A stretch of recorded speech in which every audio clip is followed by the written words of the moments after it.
There are two ways to stop the sound. First, let's prepare some notes. Because the play button adds notes in blocks, if you press the stop button here, the sound will stop after the current block has finished playing. So if you have a large number of notes in one block, you will keep hearing sound until that block finishes.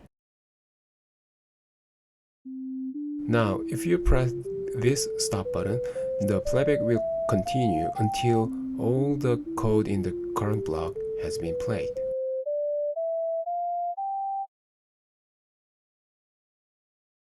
On the other hand, if you press the stop button here, the playback will be stopped. It will just stop the sound immediately.